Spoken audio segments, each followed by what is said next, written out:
भक्तों, विघ्नहर्ता जिस व्यक्ति पर अपनी कृपा दृष्टि रखते हैं उसे व्यक्ति का कोई भी बाल भी बांका नहीं कर सकता। गणेश भगवान ही एक ऐसे देवता है जो हमेशा सबसे पहले पूजे जाते हैं। चाहे आप कोई भी कार्य करें, उनके बिना किसी भी कार्य की शुरुआत नहीं हो सकती। और गजानन महाराज को सबसे अधिक प्रिय उनके मंत्र है। जो व्यक्ति गणेश भगवान के मंत्रों का जाप हमेशा करता है वह अपने जीवन में सदा ही खुश रहता है। आज हम आपको गणेश भगवान का एक छोटा सा मंत्र सुनाने वाले हैं। यह मंत्र आपको केवल बुधवार के दिन 108 बार जाप करना है। और यदि आप इस मंत्र का जाप 108 बार नहीं कर सकते तो प्यारे भक्तों, इस मंत्र का 21 बार जाप करने से भी आपको पूर्ण फल की प्राप्ति होगी। यदि आप किसी कारण से इस मंत्र को जप करने में असमर्थ हैं, तो इसे अपने मोबाइल पर भी आप सुन सकते हैं। आप इसे अपने घर, ऑफिस या दुकान इत्यादि कहीं पर भी चलाकर सुन सकते हैं। तो चलिए इस प्रभावशाली मंत्र की शुरुआत करते हैं। लेकिन उससे पहले सभी भक्तों से एक छोटा सा निवेदन है कि अगर वीडियो पसंद आए तो वीडियो को दिल से एक लाइक अवश्य करें और आगे भी ऐसे ही वीडियो देखने के लिए हमारे चैनल मंत्र ज्ञान को सब्सक्राइब करके कमेंट में ओम गणेशाय नमः लिखना बिल्कुल ना भूले। तो प्रिय भक्तों, मंत्र है। एकदन्ताय विद्महे वक्रतुण्डाय धीमहि तन्नो दन्ती प्रचोदयात्। एकदन्ताय विद्महे वक्रतुण्डाय धीमहि तन्नो दन्ती प्रचोदयात्। एकदन्ताय विद्महे वक्रतुण्डाय धीमहि तन्नो दन्ती प्रचोदयात्। एकदन्ताय विद्महे वक्रतुण्डाय धीमहि तन्नो दन्ती प्रचोदयात्। एकदन्ताय विद्महे वक्रतुण्डाय धीमहि तन्नो दन्ती प्रचोदयात्। एकदन्ताय विद्महे वक्रतुण्डाय धीमहि तन्नो दन्ती प्रचोदयात्। एकदन्ताय विद्महे वक्रतुण्डाय धीमहि तन्नो दन्ती प्रचोदयात्। एकदन्ताय विद्महे वक्रतुण्डाय धीमहि तन्नो दन्ती प्रचोदयात्। एकदन्ताय विद्महे वक्रतुण्डाय धीमहि तन्नो दन्ती प्रचोदयात्। एकदन्ताय विद्महे वक्रतुण्डाय धीमहि तन्नो दन्ती प्रचोदयात्।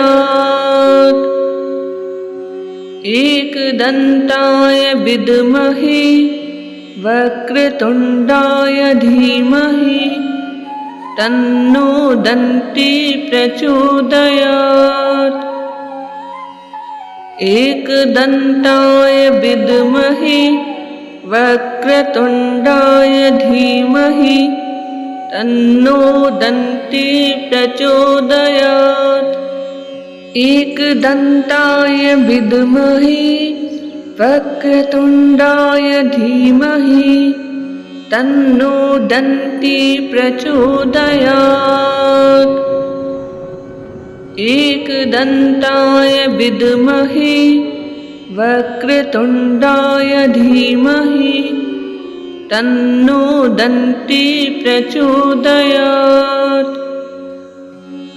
एकदन्ताय विद्महे वक्रतुण्डाय धीमहि तन्नो दन्ती प्रचोदयात्। एकदन्ताय विद्महे वक्रतुण्डाय धीमहि तन्नो दन्ती प्रचोदयात्। एकदन्ताय विद्महे वक्रतुण्डाय धीमहि तन्नो दन्ती प्रचोदयात्। एकदन्ताय विद्महे वक्रतुण्डाय धीमहि तन्नो दन्ती प्रचोदयात्। एकदन्ताय विद्महे वक्रतुण्डाय धीमहि तन्नो दन्ती प्रचोदयात्। एकदन्ताय विद्महे वक्रतुण्डाय धीमहि तन्नो दन्ती प्रचोदयात्। एकदन्ताय विद्महे वक्रतुण्डाय धीमहि तन्नो दन्ती प्रचोदयात्। एकदन्ताय विद्महे वक्रतुण्डाय धीमहि तन्नो दन्ती प्रचोदयात्। एकदन्ताय विद्महे वक्रतुण्डाय धीमहि तन्नो दन्ती प्रचोदयात्। एकदन्ताय विद्महे वक्रतुण्डाय धीमहि तन्नो दन्ती प्रचोदयात्। एकदन्ताय विद्महे वक्रतुण्डाय धीमहि तन्नो दन्ती प्रचोदयात्। एकदन्ताय विद्महे वक्रतुण्डाय धीमहि तन्नो दन्ती प्रचोदयात्।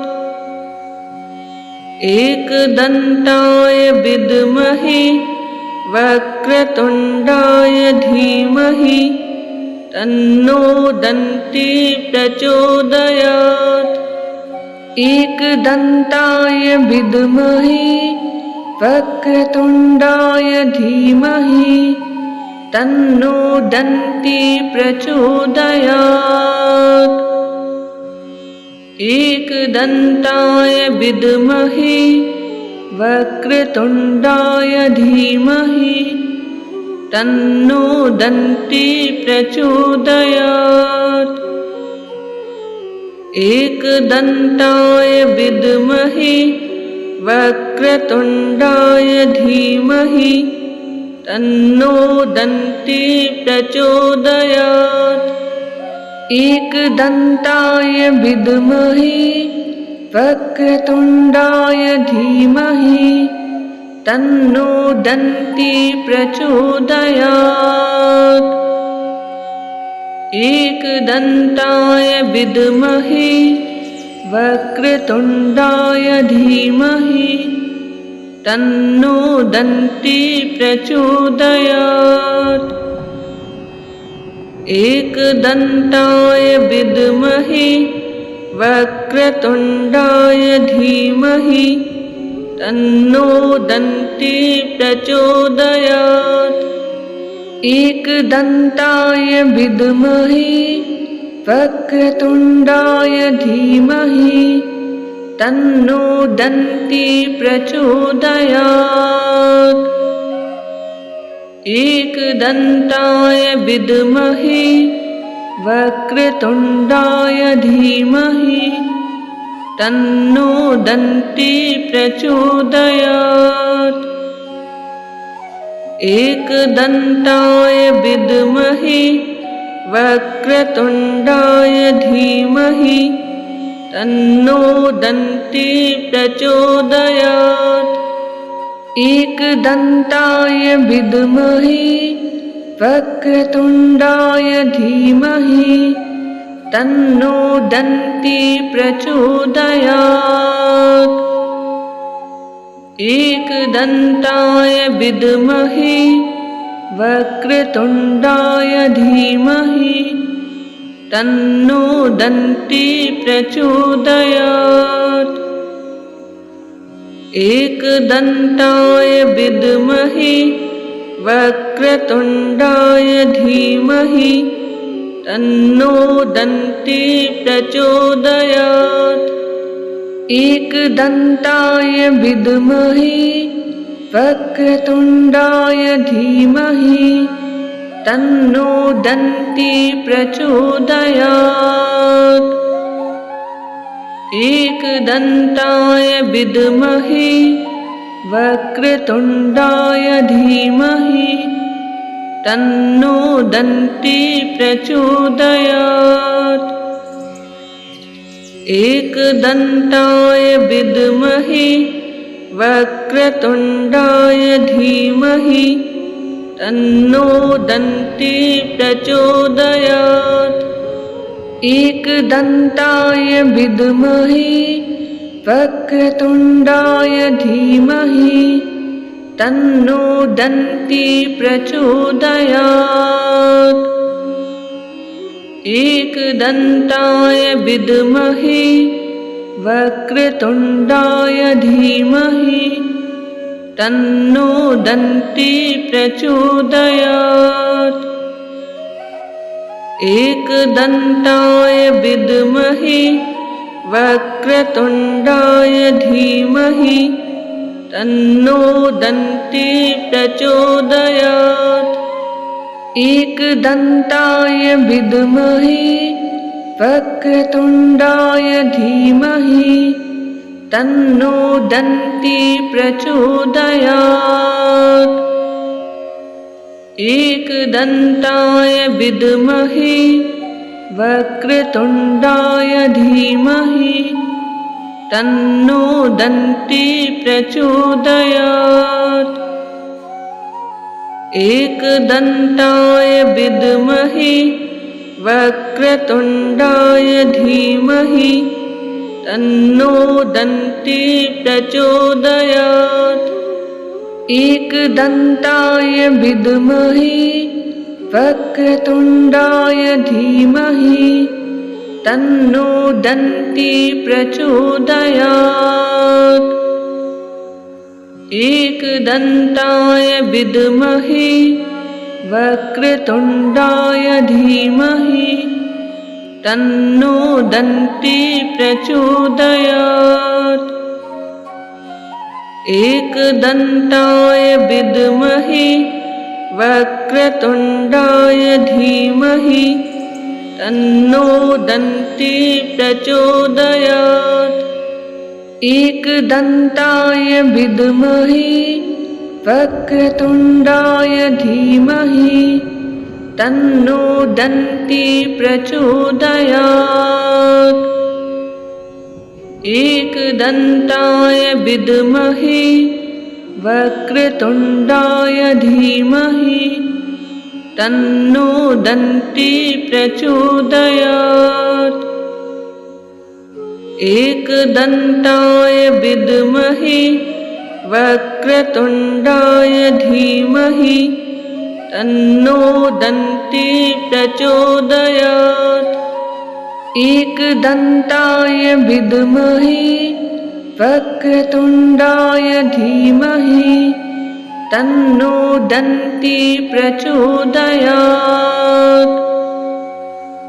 एकदन्ताय विद्महे वक्रतुण्डाय धीमहि तन्नो दन्ती प्रचोदयात्। एकदन्ताय विद्महे वक्रतुण्डाय धीमहि तन्नो दन्ती प्रचोदयात्। एकदन्ताय विद्महे वक्रतुण्डाय धीमहि तन्नो दन्ती प्रचोदयात्। एकदन्ताय विद्महे वक्रतुण्डाय धीमहि तन्नो दन्ती प्रचोदयात्। एकदन्ताय विद्महे वक्रतुण्डाय धीमहि तन्नो दन्ती प्रचोदयात्। एकदन्ताय विद्महे वक्रतुण्डाय धीमहि तन्नो दन्ती प्रचोदयात्। एकदन्ताय विद्महे वक्रतुण्डाय धीमहि तन्नो दन्ती प्रचोदयात्। एकदन्ताय विद्महे वक्रतुण्डाय धीमहि तन्नो दन्ती प्रचोदयात्। एकदन्ताय विद्महे वक्रतुण्डाय धीमहि तन्नो दन्ती प्रचोदयात्। एकदन्ताय विद्महे वक्रतुण्डाय धीमहि तन्नो दन्ती प्रचोदयात्। एकदन्ताय विद्महे वक्रतुण्डाय धीमहि तन्नो दन्ती प्रचोदयात्। एकदन्ताय विद्महे वक्रतुण्डाय धीमहि तन्नो दन्ती प्रचोदयात्। एकदन्ताय विद्महे वक्रतुण्डाय धीमहि तन्नो दन्ती प्रचोदयात्। एकदन्ताय विद्महे वक्रतुण्डाय धीमहि तन्नो दन्ती प्रचोदयात्। एकदन्ताय विद्महे वक्रतुण्डाय धीमहि तन्नो दन्ती प्रचोदयात्।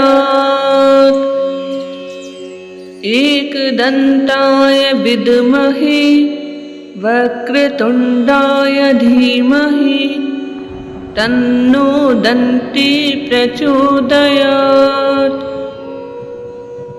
एकदन्ताय विद्महे वक्रतुण्डाय धीमहि तन्नो दन्ती प्रचोदयात्। एकदन्ताय विद्महे वक्रतुण्डाय धीमहि तन्नो दन्ती प्रचोदयात्। एकदन्ताय विद्महे वक्रतुण्डाय धीमहि तन्नो दन्ती प्रचोदयात्। एकदन्ताय विद्महे वक्रतुण्डाय धीमहि तन्नो दन्ती प्रचोदयात्। एकदन्ताय विद्महे वक्रतुण्डाय धीमहि तन्नो दन्ती प्रचोदयात्। एकदन्ताय विद्महे वक्रतुण्डाय धीमहि तन्नो दन्ती प्रचोदयात्। एकदन्ताय विद्महे वक्रतुण्डाय धीमहि तन्नो दन्ती प्रचोदयात्। एकदन्ताय विद्महे वक्रतुण्डाय धीमहि तन्नो दन्ती प्रचोदयात्।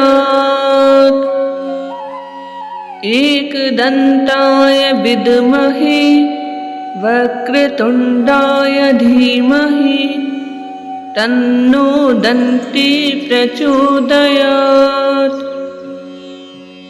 एकदन्ताय विद्महे वक्रतुण्डाय धीमहि तन्नो दन्ती प्रचोदयात्। एकदन्ताय विद्महे वक्रतुण्डाय धीमहि तन्नो दन्ती प्रचोदयात्। एकदन्ताय विद्महे वक्रतुण्डाय धीमहि तन्नो दन्ती प्रचोदयात्। एकदन्ताय विद्महे वक्रतुण्डाय धीमहि तन्नो दन्ती प्रचोदयात्। एकदन्ताय विद्महे वक्रतुण्डाय धीमहि तन्नो दन्ती प्रचोदयात्। एकदन्ताय विद्महे वक्रतुण्डाय धीमहि तन्नो दन्ती प्रचोदयात्। एकदन्ताय विद्महे वक्रतुण्डाय धीमहि तन्नो दन्ती प्रचोदयात्। एकदन्ताय विद्महे वक्रतुण्डाय धीमहि तन्नो दन्ती प्रचोदयात्। एकदन्ताय विद्महे वक्रतुण्डाय धीमहि तन्नो दन्ती प्रचोदयात्। एकदन्ताय विद्महे वक्रतुण्डाय धीमहि तन्नो दन्ती प्रचोदयात्। एकदन्ताय विद्महे वक्रतुण्डाय धीमहि तन्नो दन्ती प्रचोदयात्। एकदन्ताय विद्महे वक्रतुण्डाय धीमहि तन्नो दन्ती प्रचोदयात्।